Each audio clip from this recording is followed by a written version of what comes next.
Hello and welcome back to Under the Moons.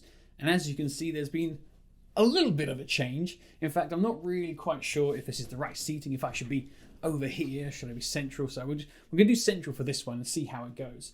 Yes, I have moved, finally, to a new location, although I won't be here for a crazy amount of time, so it will change this year once more time. But for the time being, we're here.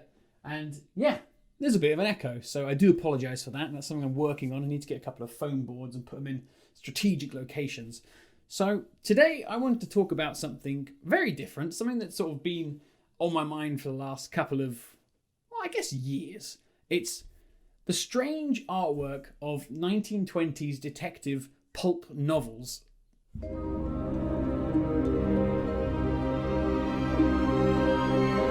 You know that old saying, don't judge a book by its cover? Is it a good phrase? Well, taken literally in the realm of pulp covers, the answer is, I'm sorry, do you even pulp? Yeah, the artist's job was to make these covers look as exciting as possible, and while that old phrase's actual meaning is usually used for, I'm ugly on the outside, but on the inside I'm a 6, these covers were the equivalent of Scrappy Doo controlling Mr. Bean. Okay, that metaphor doesn't really work. How about the alien that's dressed up as a lusty lady in Mars Attacks? Yeah, I think that's a lot more appropriate for where we're headed. The art styles for all these covers seem to stick to one style, realism with big brushstrokes, and yeah, this is some really beautiful artwork. At first we have the detective holding a gun or something fitting the theme, but with more and more writers getting their crappy stories published, the covers entered this almost battle for sales.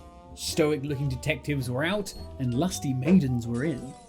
Didn't even matter what the story was about, just make sure we can illustrate a scene with some babes. Hot, spicy babes. And so Spicy Detective was born.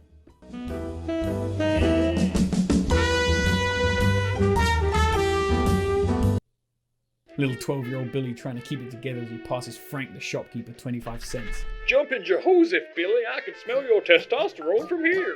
Hello, ma'am. Yeah, you're not gonna believe what your little Billy's trying to buy. Yep, babes worked. Babes fighting worked. Babes being scared by hanging corpses worked.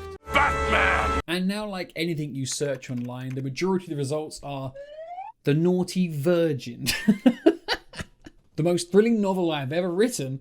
Luther Gordon, that's not how it works. You can't just give yourself a good review. This descent into hypersexuality moved into its own range of novels, leaving the genre. A quick look at some of the more deplorable magazines will give you an idea of where this goes. A rage for men. The lusty tarts who spied for revenge. The wild rampage of the sex-crazed pirate women. Sir, I found the Valley of Allah. Gay book. Age like a fine wine. Penal colony. Steady on, Robert. Wait, what's this one? Men, I battled a giant otter. Phew. Yeah, enough to say these magazines went down a path best not followed. Before we move on, I just want to make sure I'm not glossing over the fact that the women drawn and painted by men on these covers are in the most part in situations of abuse, assault, and generally in positions of submission. These covers are a good understanding at how women were advertised to young men back then, and clearly are the source of a lot of dangerous views towards women that still linger on almost 100 years later. Diving down those spicy magazine covers while editing has disturbed me quite a bit. And while this is a light-hearted video, I feel like it's just something I can't keep quiet about. But with the imagery of this trash rightly burned to the ground, let's continue with laughing at the expense of these outdated covers. So let's switch focus and have a look at the series, The Phantom Detective, because oh boy, it just ramps up into absurdity from here. We've got people about to be stabbed, people getting stabbed, people about to be shot, people getting shot at, people dead from getting shot at, and a whole range of amazing circumstances. The circus murders, the clown's got a knife, the covers that demonize Asian people, there is a lot of them. More clowns with knives, this dog gets shot, a skeleton driving a horse, I am blind, and the presence of the Phantom Detective lingering in the background in every cover. Sometimes even the other characters spot him. And of course, the titles. The Crimson Killer, The Crime Castle, The Tic-Tac-Toe Murders, Harvest of Death, The Murder Empire, The Crimes of Fu Ki Wong, Yellow Shadows of Death, The Yellow Murder... Oh, yeah, we've descended into racism again, haven't we? The Vampire Murders. I've never seen a vampire just strangle a guy. And of course, death to the laughing clown. It must have been really rough just being an Asian clown in 1920s America. The more you discover, the more you just become infatuated with the story inside of the art. So much so that I've never been interested in the actual story literally behind the artwork. But I think my first introduction to this kind of artwork was through the end credits for Captain Scarlet.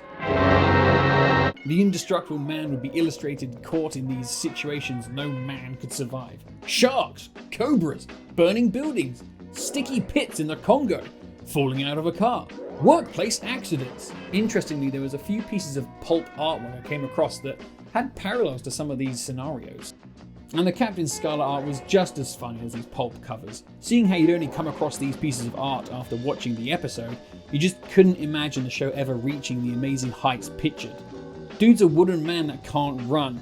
Sure, things blow up and people get shot, like a lot, but you're never going to see Captain Scarlet versus the wall of lots of spikes. And if you wanted that, you'd have to wait 36 years later for the animated show.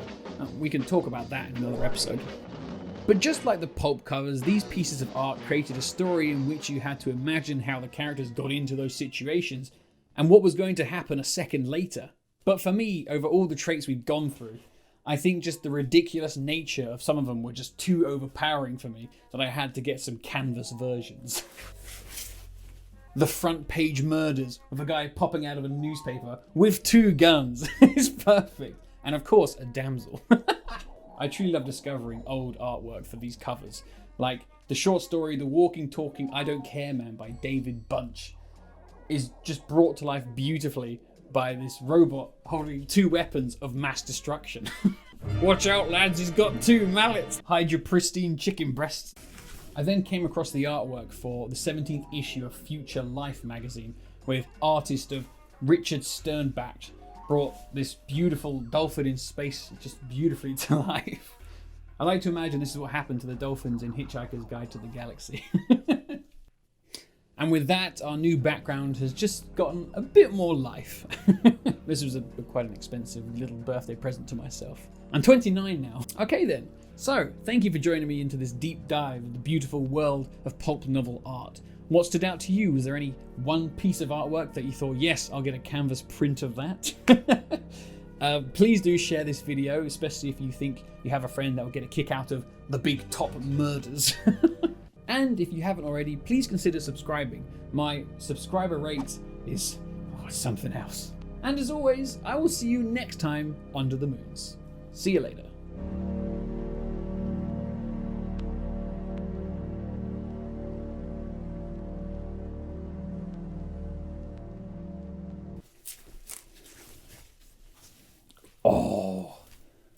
Oh, it's good. Oh, it's really good. Oh.